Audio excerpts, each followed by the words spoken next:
You ask Tiger to solve. This deals with linear equations with one unknown.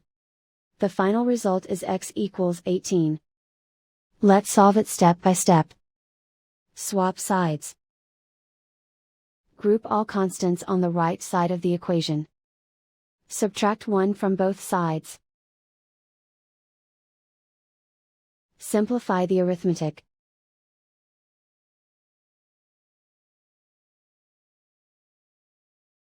Isolate the x. Multiply both sides by 6.